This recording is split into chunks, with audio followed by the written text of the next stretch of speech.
அஸ்ஸலாமு அலைக்கும் வரஹ்மத்துல்லாஹி வபரகாத்துஹு. அல்ஹம்துலில்லாஹி ரப்பில் ஆலமீன் வனுஸல்லி வனுஸல்லிமு அலா ரசூலில் கரீம் வ அலா ஆலிஹி வ அஸ்ஹாபிஹி அஜ்மஈன். क़ாலல்லாஹு தஆலா ஃபில் குர்ஆனில் கரீம் வல் ஃபுர்கானில் ஹமீத். அஊது பில்லாஹி மினஷ் ஷைத்தானிர் ரஜீம். பிஸ்மில்லாஹிர் ரஹ்மானிர் ரஹீம். وَأَنَّ الْمَسَاجِدَ لِلَّهِ فَلَا تَدْعُوا مَعَ اللَّهِ أَحَدًا.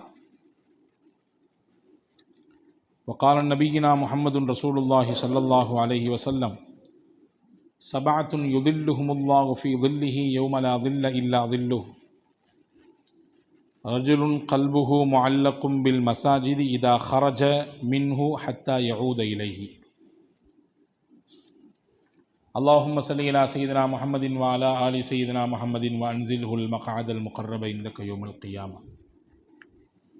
எல்லாம் வல்ல அல்லாஹுவின் திருப்பெயர் போற்றி புகழ்ந்து அன்னலம் பெருமானார் முஹம்மதுன் ரசூலுல்லாஹி ஸல்லல்லாஹு அலைஹி வஸல்லம் அவர்கள் மீது சலாத்தையும் சலாமையும் கூறி அன்னாரை பின்பற்றி வாழ்ந்த சத்திய சஹாபாக்கள், நல்லோர்கள், சுஹதாக்கள், சாலிஹீன்கள், குறிப்பாக இந்த ஜும்மாவின் அவைக்கு வருகை தந்திருக்கக்கூடிய வர இருக்கிற எல்லா மக்களின் மீதும் எல்லாம் வல்ல அல்லாஹுவின் அன்பும் அருளும் என்றும் நிறைவாக வந்து சேரட்டுமாக. வல்ல அல்லாஹ் நம்முடைய பாவங்களை, தவறுகளை மன்னித்து அல்லாஹ் தன்னுடைய திருப்பொருத்தத்திற்குரியவர்களாக உங்களையும் என்னையும் எல்லா மக்களையும் சேர்த்து கொள்ளட்டுமாக.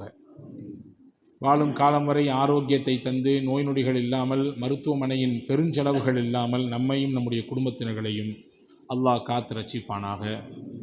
அல்லாஹுவின் புனித ஆலயமாம் காபாவையும், அன்னலம் பெருமானார் ஸல்லல்லாஹு அலைஹி வஸல்லம் அன்னவர்களின் புனிதமான ரவுதாவையும், புனித பைத்துல் முகத்தஸையும் மீண்டும் மீண்டும் ஹஜ்ஜு உம்ரா ஜியாரா செய்கிற நம் எல்லோருக்கும் அல்லாஹ் குடும்பத்துடன் வாய்ப்பை வழங்குவானாக. உலகை விட்டு மூச்சு அடங்கும் நேரத்திலே லா இலாஹ இல்லல்லாஹ் முஹம்மது ரசூலுல்லாஹ் என்ற கலிமாவை கூறி நமக்கான சொர்க்கத்தின் இடத்தை இங்கிருந்தே கண்ட வண்ணம் நம்முடைய ஆத்மாக்கள் கைப்பற்றப்படுவதற்கு அல்லாஹ் தௌஃபீக் செய்வானாக. நாளை ஃபிர்தௌஸ் என்ற உயர்ந்த சொர்க்கத்திலே கண்மணி நாயகம் ஸல்லல்லாஹு அலைஹி வஸல்லம் அவர்களின் தலைமையின் கீழே நம்மை பெற்றவர்கள், நமக்கு கல்வி தந்தவர்கள், நம் முன்னேற்றத்திற்கு காரணமான அத்துணை மக்களையும் அல்லாஹ் ஒன்றிணைத்து அருள் புரிவானாக. ஆமீன் யா ரப்பல் ஆலமீன். கண்ணியத்திற்கும் மரியாதைக்கும் உரிய சகோதரர்களே, பாசத்திற்குரிய மூமின்களே, பள்ளிவாசல் என்பது முஸ்லிம்களின் மைய கேந்திரம். பொதுவாகவே வீடு வாங்குவதானாலும் சரி, வாடகைக்கு வீடுக்கு போவதானாலும் சரி, நம் உள்ளங்களின் ஓரத்தில் இப்படி ஒரு சிந்தனை இருக்கும். பள்ளிக்கு பக்கத்தில் அசான் சொல்கிறது கேட்குற மாதிரி 4-8 நடந்து வச்சா கொஞ்சம் போய் தொழுதுற மாதிரி உண்டான அமைப்பில் இடம் கிடைத்தால் நன்றாக இருக்குமே என்று நினைப்போம். ஆனால் கிடைப்பது வேறு இடம். ஆனாலும் எல்லாருக்கும் அந்த எண்ணம் உண்டு. பள்ளிவாசல் முஸ்லிம்களின் வாழ்வியலோடு பல்வேறு கட்டங்களில் தொடர்புடைய விஷயம். நம்மிலே பலர் சுருக்கமாக விளங்கியிருக்கிறோமா என்று தெரியவில்லை. அது தொழும் இடம் என்று, தொழுவதற்கான ஒரு இடம் என்று மட்டுமே நம்மிலே பலர் புரிந்து வைத்திருக்கிறோம். ஆனால் அதையும் தாண்டி மஸ்ஜித் என்பது, பள்ளிவாசல் என்பது பெருமானார் ஸல்லல்லாஹு அலைஹி வஸல்லம் காலத்தில் எப்படி எந்த பரிணாமங்களெல்லாம் எடுத்தது என்பதையும், நம்முடைய ஊர்களிலே, நம்முடைய தெருக்களிலே, நம்முடைய பகுதிகளிலே இருக்கக்கூடிய மஸ்ஜிதுகளை அப்படியான கட்டமைப்புக்குள்ளே கொண்டு வர வேண்டும் என்பதும் முஸ்லிம்கள் எல்லோரின் மீதும் பொறுப்பு. அன்பான சகோதரர்களே, 1960களின் காலகட்டத்திலே உலகத்திலேயே மிகப்பெரிய சாம்பியனாக இருந்தவர் நமக்கு தெரியும். அவருடைய இயற்பெயர் காசியஸ் கிளே. மிகப்பெரிய சாம்பியன். குத்துச்சண்டையிலே பல பதக்கங்கள் பெற்றவர், தங்கப்பதக்கங்கள் வென்றவர். இன்னும் சொல்ல போனால் ஒலிம்பிக்கில் சென்று தன்னுடைய நாட்டுக்காக வேண்டி தங்க மெடலை வாங்கி கொண்டு வந்தவர். அந்த நேரத்தில் அவருக்கு ஒரு 18 வயது இருக்கலாம். அந்த 60களின் காலகட்டத்திலே அமெரிக்காவிலே இப்படி ஒரு எழுதப்படாத சட்டம் இருந்தது, விதி இருந்தது. வெள்ளையர்கள் வந்து அமர்ந்து உண்ணக்கூடிய உணவகங்களிலே, ரெஸ்டாரண்ட்களிலே கருப்பு நிறத்தவர்களை அனுமதிக்க மாட்டார்கள். அது எவ்வளோ பெரிய உச்சத்தில் இருந்தவர்களாக இருந்தாலும் சரிதான். புகழ் உச்சத்திலோ அல்லது பொருளாதார உச்சத்திலோ அல்லது சமூக உச்சத்திலோ எப்படி இருந்தாலும் சரிதான், வெள்ளை நிறத்தவர்கள் அமர்ந்து உண்ணக்கூடிய உணவகங்களிலே கருப்பு நிறத்தவர்களுக்கு அனுமதி இல்லை. இவர் தன்னுடைய நாட்டுக்கே ஒலிம்பிக்கில் போய் கோல்டு மெடல் வாங்கிவிட்டு வந்திருக்கிறார். கழுத்திலே அந்த கோல்டு மெடலை போட்டுக்கொண்டு ஒரு ரெஸ்டாரண்ட்டுக்குள்ளே போகிறார். யார்? காசியஸ் கிளேவ் என்று சொல்லக்கூடிய அந்த இளம் வாலிபர். உள்ளே போனால் திருப்பி அனுப்புகிறார் அங்கே இருக்கக்கூடிய சிப்பந்தி. உணவு பரிமாறக்கூடிய அந்த சர்வர், இங்கே நீ வரக்கூடாது, ஏன்னா நீ கருப்பேன், இது வெள்ளையர்கள் மட்டுமே உட்கார்ந்து சாப்பிடக்கூடிய உணவகம், இங்கே உனக்கு அனுமதி இல்லை, வெளியே போ. எப்பா, நான் இந்த நாட்டுக்கே கோல்டு மெடல் வாங்கிட்டு வந்திருக்கிறேன், ஒலிம்பிக்கில் ஜெயித்து வந்து நிற்கிறேன், இந்த நாட்டுக்கு பெருமையை கொண்டு வந்திருக்கிறேன், நீ எம்பிட்டு பெரிய பெருமையை கொண்டு வந்தாலும் சரிதான், நிறத்தால் நீ எங்களை விட ஒரு படி கீழே தான், உங்களுக்கு இங்கே அனுமதி இல்லை, வெளியே போ என்று துரத்துகிறார். மிகுந்த அவமானத்தோடு வெளியே வந்த அந்த காசியஸ் கிளேவ், இந்த மெடலை கொண்டு எங்களுக்கு என்ன புண்ணியம் என்று தூக்கி ஒரு ஆற்றில் தூக்கி எறிந்து விட்டார். எரிந்த அந்த நிமிடத்தில் தூரத்தில் இருந்த ஒரு பள்ளிவாசலிலே பாங்கோசை கேட்கிறது. பள்ளிவாசலிலே அழைப்போசை கேட்கிறது. தொழுகைக்காக வேண்டி சொல்லப்பட்ட அழைப்போசை அது. அவருக்கு மொழி தெரியாது, அது அரபு மொழியில் சொல்லப்படுகிறது. என்ன பொருள் என்று அவருக்கு தெரியாது. ஆனால் அழைப்போசை வந்தவுடன் அந்த திசையை நோக்கி முஸ்லிம்கள் வேக வேகமாக போகிறார்கள். பள்ளிவாசலுக்கு வெளியே இருந்து பார்க்கிறார். போனவர்கள் எல்லாரும் ஒரே இடத்தில் ஒரு தடாகத்தில் அமர்ந்து கை கழுவுகிறார்கள், கால் கழுவுகிறார்கள். அந்த ஒரே தடாகத்தில் வெள்ளை இனத்தவரும் இருக்கிறார், கருப்பினத்தவரும் இருக்கிறார், பணக்காரரும் இருக்கிறார், ஏழையும் இருக்கிறார், அன்றாட கூலி தொழிலாளியும் இருக்கிறார், பல கோடிகளுக்கு அதிபதிகளும் இருக்கிறார். இது அவருக்கு பெரிய ஆச்சரியத்தை தந்தது. கொஞ்ச நேரம் கழிஞ்சது, கைகாலை எல்லாம் சுத்தம் செய்துவிட்டு அந்த மக்கள் எல்லாரும் பள்ளிவாசலுக்குள்ளே போகிறார்கள். அணி அணியாக நிற்கிறார்கள். அந்த அணியிலே எந்த வேற்று வித்தியாசமும் இல்லை, எந்த தனித்துவமும் இல்லை, எந்த முன்னுரிமையும் யாருக்கும் இல்லை. எல்லாரும் அங்கே சமமாக பார்க்கப்படுகிறார்கள். இந்த காட்சிகள் எல்லாம் இந்த நிகழ்ச்சிக்கு பிறகு அவருடைய உள்ளத்திலே மிகப்பெரிய ஒரு உழுக்கத்தை தருகிறது. கடைசியில் அவர் இஸ்லாத்தையும் ஏற்றுக்கொண்டு முஹம்மது அலி என்ற பெயரில் இன்றளவும் அறியப்படுகிறார். இங்கே நான் சொல்ல வரக்கூடிய செய்தி என்னவென்றால், ஒரு மஸ்ஜிது தான் ஒருவரின் உள்ளத்திலே இந்த மார்க்கத்தை குறித்து உண்டான சிறப்பான எண்ணத்தையும், அவர் துவண்டு போயிருந்த அந்த ஒரு இறுக்கமான நிலையை மாற்றி உண்மையை நோக்கி, சத்தியத்தை நோக்கி அவரை திருப்பக்கூடிய வேலையை செய்தது பள்ளிவாசலும் அங்கே நடந்த சில விஷயங்களும் தான் என்பதை நாம் கவனத்தில் கொள்ள வேண்டும். மௌத்து வரை அவர் முகமது அலியாகவே வாழ்ந்தார். முகமது அலியாகவே வாழ்ந்தார் என்பது மட்டுமல்ல, கருப்பினத்த மக்களுக்கு எதிராக நடைபெறக்கூடிய அந்த விஷயங்களுக்கெல்லாம் தன்னை முழுமையாக ஈடுபடுத்தி கொண்டு, சத்திய இஸ்லாத்தில்தான் நிற வெறி கிடையாது, பாகுபாடுகள் கிடையாது என்பதை உலகத்திற்கு உரத்து சொன்ன மக்களின் அணியிலே நின்று தன்னால் முடிந்த அளவுக்கு அதற்காக வேண்டியும் குரல் கொடுத்திருக்கிறார் என்பதை நாம் இங்கே பார்க்கிறோம். பள்ளிவாசல்கள் என்பது வெறும் தொழுகை கூடம் என்ற எண்ணத்தில் நாம் சுருக்கி பார்த்துவிடக் கூடாது. நமக்கெல்லாம் தெரிந்த ஒரு வரலாறு நான் மறுபடியும் மீட்டு சொல்கிறேன். மதீனாவிலிருந்து ஒரு குழுவை பெருமானார் ஸல்லல்லாஹு அலைஹி வஸல்லம் நஜித் என்ற பகுதிக்கு அனுப்பி வைத்தார்கள். போகிற வழியிலே, அந்த பகுதிக்கு போகும் வழியிலே ஒருவரை கைது செய்து கொண்டு வந்து மதீனாவிலே தூணிலே கட்டி போட்டு விட்டார்கள். அந்த கொண்டு வந்து கட்டப்பட்டவருக்கு பெயர் சுமாமா பின் உசால். இவர் கட்டப்பட்டார். ரசூலுல்லாஹ் வந்தார்கள். அந்த சுமாமாவிடத்திலே கேட்டார்கள், மா இந்த கையா சுமாமா, என்ன சொல்லுகிறாய்? நீ இப்பொழுது எங்களிடத்தில் கைதியாக இருக்கிறாய். நீ எங்களுக்கு ஆப்போசிட்டாக நிறைய வேலை பார்த்துருக்கிற, நிறைய கூலி பறிச்சிருக்கிற, நிறைய இழப்புகளை கொடுத்திருக்கிறாய். சொல்லில் அடங்காத துன்பங்களையும் துயரங்களையும் உன் மூலமாக நானும் என்னை ஏற்றுக்கொண்ட முஸ்லிம் சகோதரர்களும் பெற்றிருக்கிறார்கள். இப்போ நீ எங்களிடத்துல கைதியாக இருக்கிற, உன் விஷயத்தில் நீ என்ன சொல்கிற அப்படின்னு பெருமானார் ஸல்லல்லாஹு அலைஹி வஸல்லம் கேட்ட நேரத்தில் அந்த சுமாமா சொன்னார், இந்தி ஹைருன் யா முஹம்மத், முஹம்மது அவர்களே, என்னிடத்தில் நலவுதான் இருக்கிறது. இன் தக்துல் தாதமின், என்னை நீங்கள் கொலை குற்றவாளியாக அறிவித்து எனக்கு நீங்கள் மரண தண்டனை கொடுத்தால் அது தகும்தான். மரண தண்டனையை வாங்கும் அளவிற்கு நான் பண்ணியிருக்கிறேன் உங்களுக்கு எதிராக. மரண தண்டனை எனக்கு நிறைவேற்றப்பட்டாலும் அது தகும், ஏற்றுக்கொள்வதற்கு உரியவர் தான் நான். ஆனால் துன்இம் அலா ஷாக்கிர், நீங்க எல்லாத்தையும் மறைச்சி மன்னிச்சு எனக்கு நீங்க உபகாரம் செஞ்சீங்கன்னா நான் உங்களுக்கு நன்றி உள்ளவனா இருப்பேன். இனிமே உங்களுக்கு ஆப்போசிட்டாலாம் கத்தி எடுக்க மாட்டேன், உங்களுக்கு ஆப்போசிட்டாலாம் திட்டங்கள் வகுக்க மாட்டேன். நீங்கள் எனக்கு மரண தண்டனை கொடுத்தாலும் அது தகும், மன்னித்து எனக்கு உபகாரம் செய்தாலும் அதற்கு நான் நன்றி உள்ளவனாக இருப்பேன். இந்த ரெண்டு. மூணாவது சொன்னாரு, வஇன் குன்த துரீது அல் மால ஃபஸல் மின்ஹு மா ஷிஇத. இது அல்லாம வேற ஏதாவது பிணையீட்டு தொகை, உங்களுக்கு நிறைய காசு வேணும் என்று நீங்கள் விரும்பினால் எம்புட்டு வேணும் அம்புட்டையும் தர்றேன். எவ்வளவு நீங்கள் எதிர்பார்த்தாலும் மொத்தத்தையும் கொண்டு குவிப்பதற்கு அளவிற்கு எனக்கு செல்வத்தை இறைவன் தந்திருக்கிறான். நான் ஒரு பெரிய செல்வச்சீமான், ஒரு மிகப்பெரிய பகுதிக்கே குறுநில மன்னர் என்றால் எவ்வளவு இருக்கும் செல்வம் என்பதை கற்பனை செய்து பார்த்துக் கொள்ளலாம். எம்புட்டு கேட்டாலும் அவ்வளவுத்தையும் கொண்டு வந்து உங்க காலுக்கு கீழே கொட்டுவேன் அப்படின்னு சொன்னார். இந்த மூணு விஷயத்தை சொன்னார்.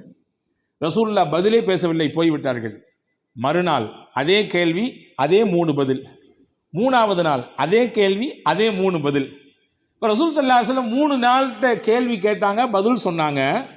இதுக்கு பின்னாடி எந்த முடிவுகளையும் எடுக்கவில்லை. ரசூல் சொன்ன வார்த்தை சஹாபாக்களுக்கு, அத்லிகு சுமாமா, சுமாமாவை கையை கட்டி போட்டிருக்கிறீர்கள், அந்த கையை அவிழ்த்து விடுங்கள், அவர் கைதி இல்லை, அவர் சுதந்திர புருஷர், வெளியே போகலாம்.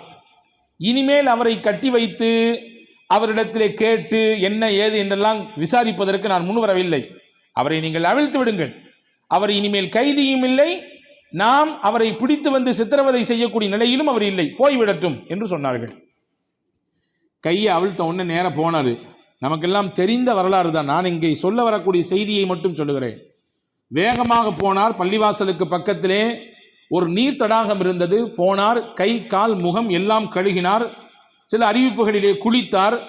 குளித்து விட்டு நல்ல ஆடையை உடுத்தி கொண்டார். நேராக வந்தார். பள்ளிவாசலிலே வந்து முகமது நபியின் கையை பற்றி இஸ்லாத்தை ஏற்றுக்கொண்டார். ஷஹாதா என்கின்ற சாட்சியம் கூறக்கூடிய அந்த கலிமாவை சொன்னார். அஷ்ஹது அல்லா இலாஹ இல்லல்லாஹ் வ அன்னக ரசூலுல்லாஹ் சொல்லிட்டு சொன்னார். 3 விஷயம் சொன்னார். உலகத்திலே எனக்கு இன்ன நிமிடம் வரை பிடிக்காத முகமாக உங்கள் முகம்தான் இருந்தது. இந்த ஃபேக்ட்ஸ் ஆஃப் செகண்ட், இந்த நிமிடத்திலிருந்து உங்கள் முகம்தான் எனக்கு ரொம்ப பிடிச்ச முகம். ஊர்களிலேயே ரொம்ப ஆக மட்டமான ஊராக நான் கருதி இருந்தது, எனக்கு வெறுப்பை தரக்கூடிய ஊராக நான் நினைத்திருந்தது இந்த மதீனாவை தான்.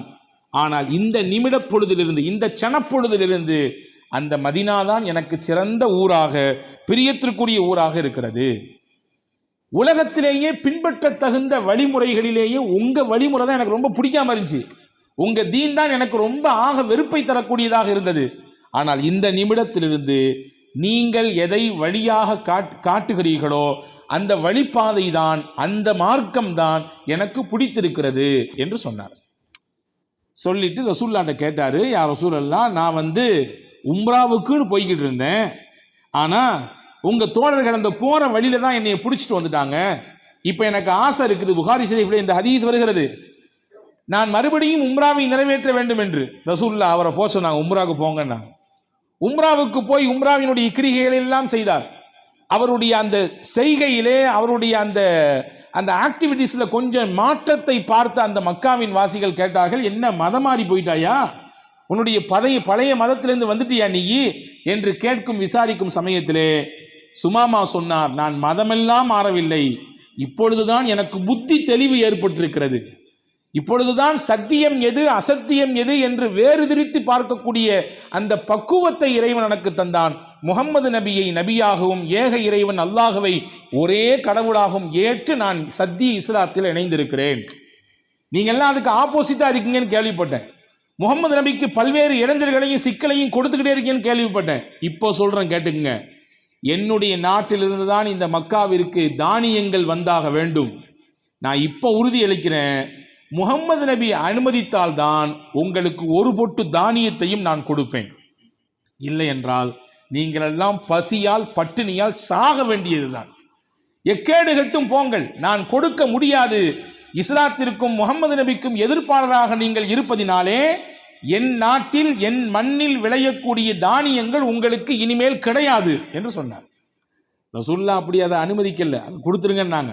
வயிற்றில் அடிக்கக்கூடாது, பசியால் ஒருவரை நாம் எதிர்க்கக்கூடாது, நம்முடைய எதிர்ப்பை பசியின் ரூபத்திலே வறுமையின் ரூபத்திலே நாம் காட்டக்கூடாது, அனுப்பி வைங்கன்னாங்க. இங்கே சொல்ல வரும் செய்தி 3 நாளில் அவரை எப்படி மாற்றியது, சுமாமாவை எப்படி மாற்றியது என்றால், நபி சொன்னால்தான் நான் முடிவெடுப்பேன் என்கின்ற அந்தஸ்திற்கு போனார் அவர். அந்த 3 நாளைக்கு முன்னால் உலகத்திலேயே முகமது நபியை தான் அவருக்கு மிகப்பெரிய வெறுப்பாக இருந்தது.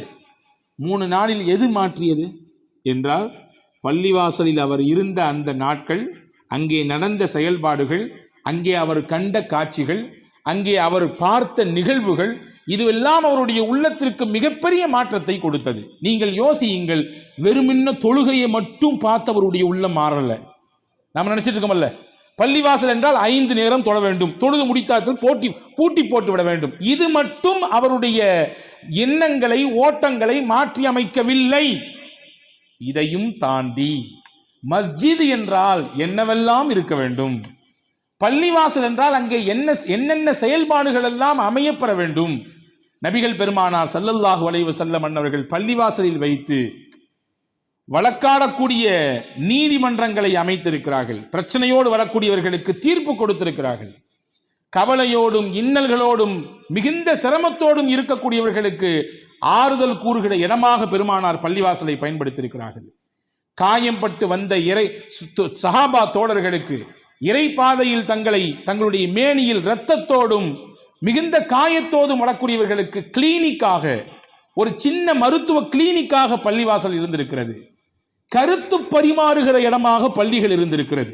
நான் எடுத்தால் ஒரே கருத்துத்தான், ஒரே முடிவுதான், இதில் எந்த மாற்று கருத்தும் கிடையாது, இதைதான் எல்லாரும் கேட்க வேண்டும் என்கின்ற போக்கு இல்லாமல் பள்ளி வாசல்களில் வைத்து கருத்து கேட்டிருக்கிறார்கள் சஹாபா பெருமக்கள். அந்த கருத்து சொல்வதற்கு எல்லாருக்கும் சம உரிமைகளை பெருமானார் ஸல்லல்லாஹு அலைஹி வஸல்லம் அவர்களும் சஹாபாக்களும் வழங்கியிருக்கிறார்கள். இப்போ பள்ளிவாசல் என்பது பன்முகத்தன்மை கொண்டதாக இருக்க வேண்டும். ஆனால் துரதிர்ஷ்டம் உலகம் முழுவதிலும் பல இடங்களிலே பள்ளிவாசல் வெறும் தொழுகைக்கான கூடமாக மட்டுமே இருக்கிறது. வெறும் தொழுகைக்கான கூடமாக மட்டுமே இருக்கிறது. அதை தாண்டி எதுவெல்லாம் நடக்க வேண்டும் பள்ளிகளிலே? பெருமானார் ஸல்லல்லாஹு அலைஹி வஸல்லம் உடைய வரலாற்றை நீங்கள் வாசிக்க வேண்டும். ஹதீதுகளிலே ஒரு செய்தி வருகிறது. ரசூலுல்லாஹ் 7 சாரார்களுக்கு அரிசின் நிழலை தருகிறான் என்று சொன்னார்கள். அரிசினுடைய நிழலை 7 விதமான பண்புள்ள மக்களுக்கு அல்லாஹ் கொடுப்பானாம். 7 கேட்டகரி. அந்த 7 கேட்டகரியில் ஒருத்தவர், நான் 7ஐயும் சொல்லலை, ஒன்னே மட்டும் சொல்றேன். ரஜுலுன் கல்புஹு முஅல்லகும் பில் மசாஜிதி. ஒரு மனிதர், அவர் உள்ளமெல்லாம் பள்ளியோடு இணைந்திருந்தது. நல்ல அந்த வார்த்தையை கவனிங்க. ஒரு மனிதர், அவர் உள்ளமெல்லாம் பள்ளியோடு இணைந்திருந்தது. சொல்லிட்டு ரசூலுல்லாஹ் சொன்னாங்க, இதா ஹரஜ மின்ஹு ஹத்தா யஊத இலைஹி. பள்ளியிலிருந்து அவர் வெளியேறிவிட்டால் அவர் நினைப்பாராமா, அடுத்து எப்போ பள்ளிவாசலுக்கு போறது, அடுத்து எப்போ பள்ளிக்கு போறது. நான் உங்கள்கிட்ட கேட்குறேன், இந்த ஹதீஸ் யாரை பற்றி பேசுகிறது? நீங்கள் சொல்லலாம், தொழுகையாளிகளை பற்றி பேசுகிறது. ஃபஜர் தொழுது முடித்து விட்டு கடைக்கு போகிறார், அடுத்த சிந்தனை லுஹர் எப்போ பள்ளிக்கு வரும், எப்போ போக போகிறோம், பாங்க் சொல்ல போகிறோம். லுஹர் தொழுது முடித்து விட்டு வீட்டுக்கு போகிறார், அசர் எப்போ வரும், அசருக்கு எப்போ பாங்க் சொல்ல போகிறாங்க, பள்ளிவாசலுக்கு போகணுமே. மகரீப் தொழுது விட்டு போகிறார், இஷா எப்போ வரும், இஷா தொழுது விடுத்து விட்டு போகிறார், எப்பொழுது ஃபஜர் வரும். இதுதான் இந்த ஹதீஸுக்கான பொருளா? அப்படி என்றால் ரசூலுல்லாஹ் என்ன வார்த்தை சொல்லியிருக்கலாம்? ரஜுலுன் கல்புஹு, உள்ளம் பள்ளியோடு இணைந்தவர்கள் என்று சொல்ல வேண்டாம், ஐங்கால தொழுகையாளிகள் என்று சொல்லியிருக்கலாம் இல்லையா? ஐங்காலம் தொழுகையை நியமமாக பேணி தொழக்கூடியவர்கள், அவர்களுக்கு அரிசி நிழல் உண்டு என்று சொல்லியிருக்கலாம். ஆனால் ரசூலுல்லாஹ் அப்படி சொல்லவில்லை. கல்பு பள்ளிவாசலோடு இணைந்திருக்கும் என்றால் பள்ளியில் நடக்கக்கூடிய கூட்டமல்களில் எல்லாம் அவர் தன்னை ஈடுபடுத்தி கொண்டு அடுத்தடுத்து என்னென்ன செயல்பாடுகளை செய்ய போகிறோம், எங்கள் பள்ளியில், எங்கள் மஹல்லாவில், எங்கள் ஊரில், எங்கள் தெருவில் இன்னென்ன மாற்றத்தை நாங்கள் பள்ளியை மையமாக வைத்து செய்ய போகிறோம் என்கின்ற அக்கறையும் சிந்தனையும் தான் அவரை தூண்டிக்கொண்டே இருக்கும். இதுதான் ரசூலுல்லாஹ் சொல்றாங்க. இதைதான் இங்கே பெருமானார் ஸல்லல்லாஹு அலைஹி வஸல்லம் சொல்ல வருகிறார்கள்.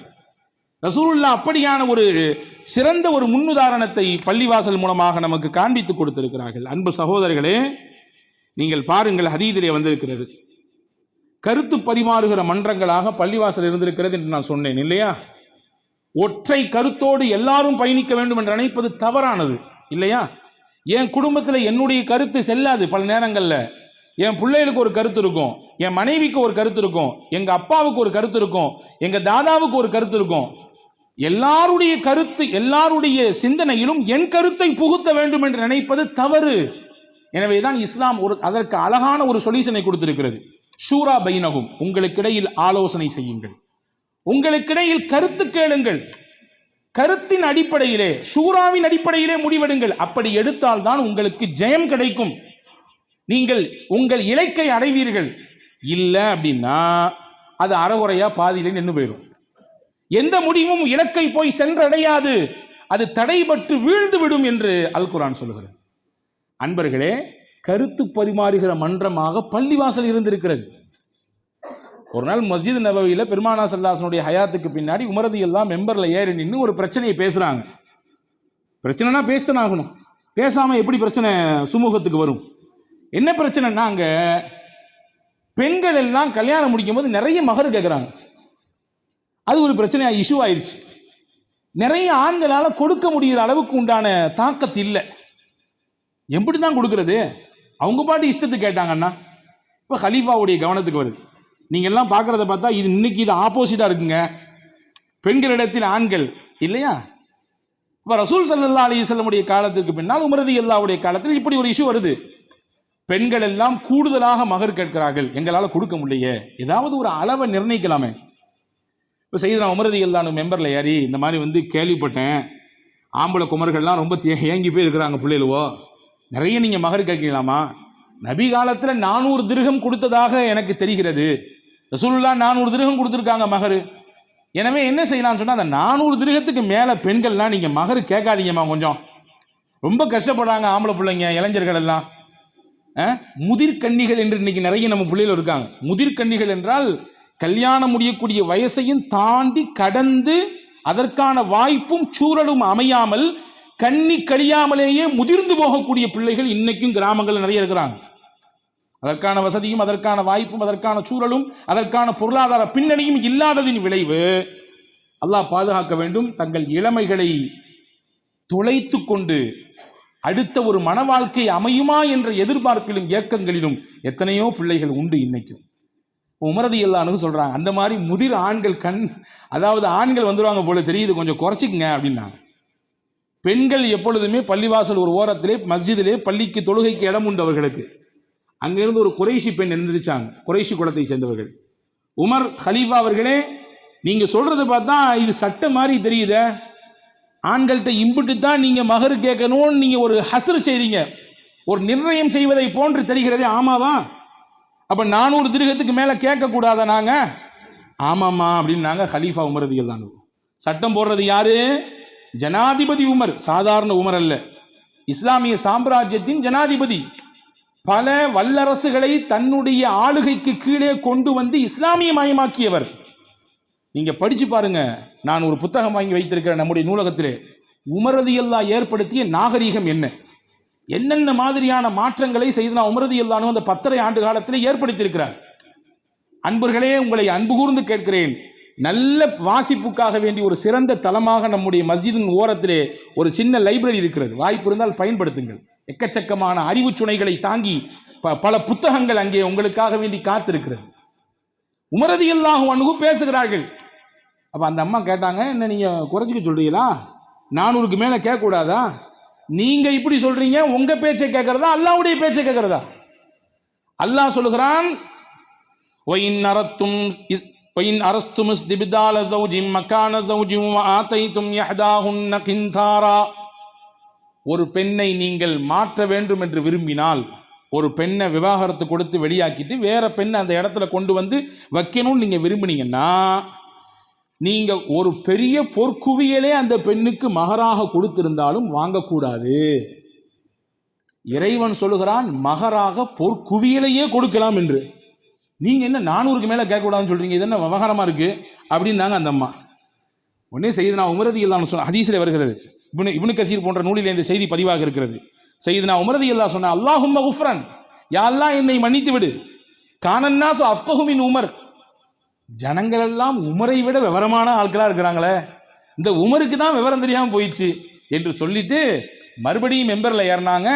ஏறி நான் சொன்னது தப்புங்க, நீங்க எம்புட்டு நீங்க மகரு கேட்கணுமோ கேட்கலாம், ஆனா ஆண்கள் மேல கொஞ்சம் கரிசனப்படுங்க, நான் உங்களை குறைக்க சொல்ல மாட்டேன், இந்த அளவுதான் என்று நிர்ணயிக்க மாட்டேன் என்று சையதுனா உமர் ரலியல்லாஹு அன்ஹு சொன்னதாக வரலாற்று குறிப்பு இருக்கிறது. இந்த கான்வர்சேஷன் எங்க நடந்துச்சு? இந்த உரையாடல் எங்கே நடந்தது? வீட்லையா அல்லது ஒரு தனி ஹால்லையா? கிடையாது, மஸ்ஜிதில் நடந்தது. இப்ப மஸ்ஜித் என்பது கருத்து கேட்டு எந்த கருத்து உகந்த கருத்து என்பதை நிர்ணயித்து அதை பற்றி விவாதித்து அதிலே ஒரு சிறந்த தீர்வை கொடுப்பதற்கான களமாக மஸ்ஜிதுகள் இருந்திருக்கிறது. இன்னைக்கு இருக்கிறதா? பள்ளிவாசல்களிலே கருத்து கேட்கப்படுகிற சூழலிலே இருக்கிறதா? நம்முடைய சொந்த கருத்தை, ஆரோக்கியமான விஷயத்தை மஹல்லாவிற்கு, ஊருக்கு, தெருவுக்கு, நம் பகுதிக்கு தேவையானதை நாம் கொண்டு போய் சொல்லும் இடத்தில் அல்லது கேட்கும் இடத்தில் நாம் நம்மை வளப்படுத்தியிருக்கிறோமா என்பதை கேள்வியாக வைக்கிறேன். அன்பர்களே, நீதியை தருகிற நீதிமன்றங்களாக மஸ்ஜிதுகள் இருந்திருக்கிறது. எத்தனையோ விஷயத்திலே பார்க்கிறோம் மதீதுகளிலே. ஸல்லல்லாஹு அலைஹி வஸல்லம் அவர்கள் அதே போன்று நிதிகளை எல்லாம் திரட்டி சேவை செய்யக்கூடிய இடமாக மஸ்ஜிதை ரசூலுல்லாஹ் மாற்றியிருக்கிறார்கள். மஸ்ஜிதை மாற்றியிருக்கிறார்கள். சேவையின் களம் அது மஸ்ஜித் என்பது. நான் ஆரம்பத்திலே சொன்னேன், மறுபடியும் சொல்லுகிறேன், நாம் தவறான புரிதலில் குறுகி போய் நிற்கிறோம். பள்ளிவாசல் தொழுவதற்கான இடம் மட்டுமே என்று குறித்து வைத்திருக்கிறோம். அது தவறான புரிதல். 5 வேளை தொழுகையோடு முடிந்து போனது, பூட்டு போட்டு விட வேண்டும் என்ற நினைப்பு இருக்கிறதே, அது முற்றிலும் தவறான புரிதல். நிதி திரட்டி சேவையின் களமாக, இடமாக, மையமாக பெருமானார் பள்ளியைத்தான் வைத்தார்கள். ஹதீஸிலே வந்திருக்கிறது, ஒரு வறுமையின், ஏழ்மையின் உச்சகட்டத்தில் இருந்த மக்கள் ரசூலுல்லாஹ் உட்கார்ந்துருக்காங்க. ஒரு லுஹருடைய நேரம் அது. அவங்கள பார்த்த உடனே கண்ணிலிருந்து பொல பொலன்னு தண்ணி கொட்டுது. இப்போ ரசூலுல்லாஹ் சொன்னாங்க, இந்த மக்களுக்கு ஏதாவது செய்யணும்னு ஆசைப்படுறேன், யாராவது ஏதாவது ஹெல்ப் பண்ணுங்களேன்னு சொன்ன உடனே ஒருத்தர் எந்திரிச்சு போனார். வேக வேகமாக போனார். போய் அவர்கிட்ட கிடைச்ச மாவு, துணி, மணி எல்லாத்தையும் அள்ளிட்டு கொண்டு தோல்ல சுமந்துட்டு வந்தார். வந்து கொண்டு வைத்தார். அவர் தூக்கிட்டு கூட வர முடியல, அவ்வளவு கஷ்டப்பட்டு வந்தார். அவர் வச்சதுதான் தாமதம். அங்கங்க ஈசலை போன்று வந்தார்கள். ஒரு நன்மை இருக்குது, அதை ஒருத்தர் துவங்கிட்டார்னா மாஷா அல்லாஹ், மனிதர்களின் சிந்தனை அல்லாஹ் எப்படி அமைத்திருக்கிறான் என்றால் அப்படியே பின்னால் அதை தொடர்ந்து வந்து கொண்டே இருப்பார்கள். யாரோ ஒருவர் வைத்த புள்ளி, ஆனால் அந்த புள்ளி நீண்டு போய்கொண்டே இருக்கும் இல்லையா? இதை வச்ச உடனே அந்த சஹாபி சொல்றாங்க, அந்த ஹதீஸினுடைய அறிவிப்பாளர் ஜலீல் இப்னு அப்துல்லா ரலியல்லாஹு அன்ஹு, நான் மஸ்ஜிது நபவியில் பார்த்தேன், 2 பெரிய மலை குவியலை போன்று இருந்தது பொருட்கள். ஒரு புறம் பார்த்தால் தானியங்கள் கொட்டி கிடக்கிறது, இன்னொரு புறம் பார்த்தால் அவர்களுக்கு தேவையான உடை, அவர்களுக்கு தேவையான இன்ன பொருட்கள், வீட்டுக்கு தேவையான பொருட்கள் எல்லாம் குவிந்து கிடந்தது. 2 மலையை போன்று எனக்கு தெரிந்தது என்று சொல்லுகிறார். ரசூலுல்லாஹ் அதை கொடுத்து அதுக்கடுத்து அவங்களுடைய வலிமையெல்லாம் போக்குனாங்கன்னு சொல்லி ஹதீஸை பார்க்கிறோம். அப்போ எதுக்கு சொல்ல வர்றேன்? சேவையின் களமாக பெருமானார் மஸ்ஜிதை தான் மையப்படுத்தினார்கள். வேற எங்கேயும் கொண்டு போல. என் வீட்டுக்கு கொண்டு வாங்க, அங்கே கொண்டு வந்து குடோனில் இறக்குங்க, அல்லது இந்த இடத்துக்கு கொண்டு வாங்க என்றெல்லாம் சொல்லவே இல்லை. மஸ்ஜிது தான், அதுதான் மையப்புள்ளி. அங்கிருந்து தான் முஸ்லிம் உம்மத்திற்கு போயாக வேண்டும். இதுதான் ஒரு மனிதனுடைய உடலில், இருதயத்திலிருந்து எப்படி இரத்தங்கள் உடலெங்கும் பாய்ச்சப்படுகிறதோ, இருதயத்திலிருந்து எப்படி இரத்த நாணங்களின் வழியாக உடல் உறுப்புக்கும் இயக்கத்திற்கும் அந்த இருதயம் மையப்புள்ளியாக இருக்கிறதோ, அப்படித்தான் முஸ்லிம் உம்மத்தில் மஸ்ஜிதுகள் தான் மையப்புள்ளி. அதை வெளிப்படுத்தினார்கள். பிரச்சனைகள் வருகிற பொழுது நீதிமன்றமாக ரசூலுல்லாஹ் மஸ்ஜிதை பயன்படுத்தினார்கள். எத்தனையோ வழக்குகள் மஸ்ஜிதிலே விவாதிக்கப்பட்டிருக்குது. உண்மை எது, பொய் எது என்பதை கண்டறிந்து நேர்மையான முறையிலே தீர்ப்பை வழங்கப்பட்டிருக்கிறது. நாம் வரலாறுகளிலே பார்க்கிறோம். கஷ்டத்தோடும் நெருக்கடிகளோடும் நிற்கக்கூடிய மக்களுக்கு ஆறுதல் சொல்லக்கூடிய ஆறுதல் களமாக மஸ்ஜித் நபவி இருந்திருக்கிறது. ஏதாவது சிரமம்னா இன்னைக்கு நம்ம எங்கே போகிறோம் யோசிங்க. அண்ணன் வீட்டுக்கு போகலாமா, அல்லது வேற எங்கேயாவது வெளியில் போயிட்டு வரலாமா 4 நாள், அல்லது இந்த கவுன்சிலிங் போகலாமா, இவர்கிட்ட போகலாமா என்று யோசிக்கிறோம். ரசூலுல்லாஹ் முஸ்லிம் உம்மத்தை எப்படி யோசிக்க சொன்னார்கள் என்றால், உங்களுக்கு ஒரு நெருக்கடி என்றால் நீங்கள் பள்ளிக்குத்தான் வர வேண்டும், இங்கே வந்துதான் நீங்கள் மன்றாட வேண்டும் என்பதை பழக்கப்படுத்தினார்கள். அபூ உமாமா ரலியல்லாஹு வரலாற்று செய்தி உண்டு, ஹதீஸில் வந்திருக்கிறது. தொழுகை அல்லாத நேரத்தில் பள்ளிவாசலில் உட்கார்ந்து இருப்பார். ரசூலுல்லாஹ் கேட்கும்போது இப்படி தான் கேட்பாங்க, மாலி அராக்க ஜாலிசன் யாபா உமாமா ஃபில் மஸ்ஜிதி கைர வக்தி ஸலா, தொழுகைக்குரிய நேரம் அல்லவே இது, இந்த நேரத்தில் நீங்கள் பள்ளியில் உட்காந்துருக்கீங்களா அபூ உமாமான்னு கேட்டாங்க. அவர் சொன்னார், யா ரசூலல்லாஹ், ஒரு சில கவலை கஷ்டம், வேற வழி இல்லாமல் இங்கே வந்து உட்கார்ந்துருக்கேன். அல்லாஹ்வுடைய வீட்டுக்கு தானே வர முடியும் எல்லா நேரத்திலும், வேறு எந்த வீட்டுக்கு எல்லா நேரத்திலும் போக முடியும்? ஏன்னா என் கூட பிறந்த உறவு தான், அண்ணன் தான், தம்பி தான், எல்லா நேரத்திலும் நான் துணிந்து போய்விட முடியுமா?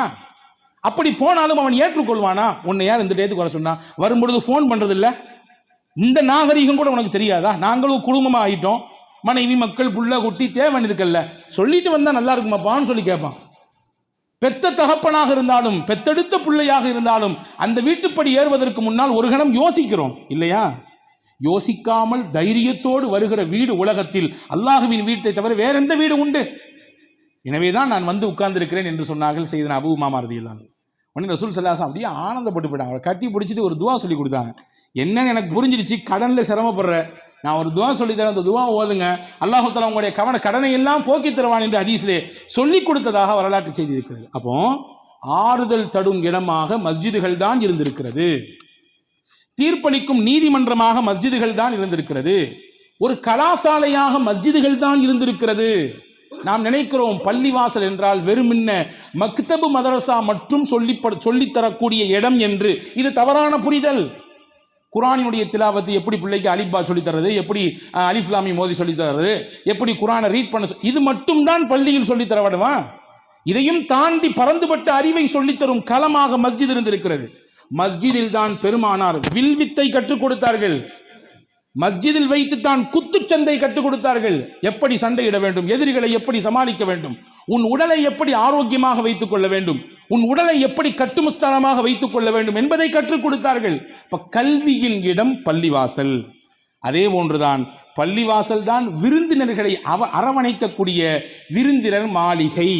இன்னைக்கு மஸ்ஜித் நபவிக்கு போனா பாருங்க, ரவுதா ஷரீஃப்ல 7 முக்கியமான தூண் இருக்குது.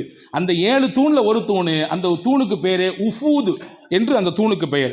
எதுக்கு உஃபூதுன்னு அந்த தூணுக்கு பேர் வச்சிருக்காங்க அப்படின்னா, ரசூலுல்லாஹ் அவங்கள பார்க்கறதுக்கு யாராவது விருந்தினர்கள் வந்தாங்கன்னா அந்த இடத்துல உட்கார வச்சு அவங்கள அப்படி பேசுவாங்க, அவங்களுக்கான உபசரிப்பெல்லாம் அந்த இடத்துல செய்வாங்க. எங்குங்க? ரவுதால. மாபைன பைத்தி வ மிம்பரி ரவுதத்தும் மின் ரியாதில் ஜன்னா, என்னுடைய வீட்டுக்கும் என்னுடைய மெம்பருக்கும் இடைப்பட்ட பகுதி சொர்க்கத்தின் துண்டு என்று எந்த துண்டை பார்த்து ரசூலுல்லாஹ் சொன்னாங்களோ அந்த சொர்க்க துண்டில் கொண்டு வந்து யாரை உட்கார வைப்பாங்க சொல்லுங்களேன்? விருந்தினர்களை உட்கார வைப்பார்கள். விருந்தினர் என்னால் முஸ்லீம் மட்டுமா வருவார்? இல்ல, ரோம் நாட்டிலேருந்து வந்திருக்கிறாரு, நஜீத் நாட்டிலேருந்து வந்திருக்கிறாங்க, யமன்லேருந்து வந்திருக்கிறாங்க, பஹ்ரைன்லேருந்து வந்திருக்கிறாங்க, எத்தனையோ பல நாடுகளிலிருந்து நபிகளை பார்ப்பதற்கும் கடிதம் கொடுப்பதற்கும் அந்த அந்த அந்த உறவை மேம்படுத்திக் கொள்வதற்கும் ரசூலை சந்தித்திருக்கிறார்கள். இன்னைக்கு நம்மள பல பள்ளிகளிலே இப்படி ஒரு யோசனை உண்டு. அவர் மாற்று மதக்காரராச்சே, அவரை ஏன் உள்பள்ளியில் நீங்கள் அனுமதிக்கிறீங்க? இது என்ன முறை? இது அவரை ஏன் கூட்டு உள்ள வர்றீங்க? அவர் சகோதர சமயக்காரராச்சே, அவர் அப்படியாச்சே இப்படியாச்சே என்று அவரை நிராகரிக்கக்கூடிய செயல்பாடும் சிந்தனையும் தான் பரவி இருக்கிறது. ஆனால் பெருமானார் ரவுதாவில் கொண்டு வந்து உட்கார வைத்தார்கள். யாரை? விருந்தினர்களை. அன்பர்களே, எனக்கு தெரியும் சில நாடுகளிலே பள்ளிவாசலுக்கு வாருங்கள், எங்கள் மஸ்ஜிதை வந்து பாருங்கள் என்று சகோதர சமயத்து மக்களை அழைக்கிறார்கள். பள்ளியை பார்த்த ஒரு விஷயத்திற்காக வேண்டி மட்டுமே உள்ளங்கள் புரண்டு சத்தியத்தை நோக்கி திரும்பக்கூடிய நிலைப்பாட்டிலே நிறைய மக்களின் உள்ளங்கள் இருக்கிறது. எங்களுக்கு தெரியாது, மஸ்ஜித்னா நாங்கள் வேற என்னமோ நினைச்சோமே, பள்ளிவாசலுக்குள்ள என்னென்னமோ இருக்கு நினைச்சோமே, இப்படிதானா, இதுதானா, இப்படியா நீங்க வணங்குவீங்க, இப்படியா நீங்க நிற்பீங்க என்று பார்த்து பார்த்து ஆனந்தப்பட்டு பரவசப்பட்டு தங்களை இஸ்லாத்திற்குள் ஈடுபடுத்திக் கொள்ளக்கூடியவர்கள் எண்ணிக்கை நிறைய உண்டு. நம்ம மஸ்ஜிதிலேயே அப்படி ஒரு சம்பவம் நடந்திருக்கு. எப்பொழுதுமே இங்கே பேப்பர் போடக்கூடிய ஒரு சகோதரர், ஒரு நண்பர் வெளியூரிலிருந்து வந்து தங்கி படிக்கிறார், இங்கே பார்ட் டைமாக அந்த வேலை பார்க்குறாரு. இப்போ பேப்பர் போடும் பொழுது அவர் ஒரு நாள் இப்படி வெளியே இப்படி ஏக்கத்தோடு பார்க்கிறார். ஒரு சில ஆண்டுகளுக்கு முன்னால் நடந்தது. நான் வந்தேன், கேட்டேன், என்னப்பா என்ன இப்படி ஏக்கமாக பார்த்துட்டு இருக்கீங்க? இல்லை, நீங்கள்லாம் முஸ்லீம்கள்லாம் கை கால் கழுவிட்டு உள்ளே போய் தொழும் இடம் சொல்கிறாங்க, அதை பார்க்குறோன்னு எனக்கு ரொம்ப நாள் ஆசை அப்படின்னு. இதுக்கு என்ன தயக்கம், வாயா அப்படின்னு சொல்லி காலை கழுக வச்சு உள்ளே வந்து பள்ளியை ஃபுல்லாக காமிச்ச உடனே அவருக்கான சந்தோஷம் தாங்கலை. ஓ, இப்படி தான் உங்கள் மசூதி இருக்குமா? நான் வேற என்னமோ கற்பனை பண்ணியிருந்தேன், வேற என்னெல்லாமோ இருக்குன்னு நினச்சேன். மசூதி நீங்கள் என்ன செய்வீங்க? இது ஏன் இந்த பெஞ்சு, இந்த இடம் ஏன் என்ன, இப்படி எப்படி நிற்பாங்க? ஒன்றாமா நிற்பீங்க, வரிசையாமா நிற்பீங்க, எல்லாரும் தோளோடி தோல் சேர்ந்தா நிற்பீங்க. இங்கே எல்லாம் தனிப்பட்ட ரிசர்வேஷன்லாம் கிடையாதா? ஒரு ரிசர்வேஷன் கிடையாது, எல்லாரும் வரலாம், எல்லாரும் நிற்கலாம், எல்லாம் சமமாக இருக்கலாம் என்று சொன்னவுடன் அவருக்கு பூரிப்போடு அவர் திரும்பி போனார். இங்கே சுய புராணம் பாடுவது நோக்கம் அல்ல, இந்த ஏக்கம் எக்கச்சக்கமான மக்களுக்கு உண்டு. அப்ப ரசூலுல்லாஹ் எப்படி காண்பிச்சாங்க? மஸ்ஜிதை விருந்தினர்களின் மாளிகையாக மாற்றினார்கள். எல்லா மக்களையும் கொண்டு வந்து உட்கார வச்சாங்க. பள்ளினா இதான் நம்ம பார்த்துக்கோன்னு சொன்னாங்க. இப்போ பள்ளிவாசல் என்றால் இப்படியெல்லாம் அமைப்பில் இருக்க வேண்டும். அரசியல் சாசனத்தின் முடிவுகளை எடுக்கக்கூடிய ஒரு தலைமைச் செயலமாக ஹஜ்ரத் ரசூலுல்லாஹ் மஸ்ஜித் நபவியை பயன்படுத்தினார்கள். அங்கிருந்தான் கடிதங்கள் போக்குவரத்து நடக்கும். பல்வேறு விதமான அரசியல் முடிவுகளை மஸ்ஜிதில் வைத்து தான் எடுப்பார்கள். அதிலும் குறிப்பாக ஃபஜர் தொழுகைக்கு பின்னால் கூடி அமர்ந்து எங்கே போவது, எந்த மாதிரியான திட்டம், நம்முடைய இலக்கு என்ன, எந்த இலக்கை நோக்கி பயணிக்க வேண்டும், எத்தனை ஆண்டு தூர கனவு இது என்றெல்லாம் மிக நீண்ட தூர திட்டங்கள் மஸ்ஜிதில் வைத்துத்தான் போடப்பட்டது. ஆக மறுபடியும் தலைப்பின் ஆரம்பத்திற்கே வருகிறேன். பள்ளிவாசல் என்றால் வெறும் தொழுகை கூடம் அல்ல.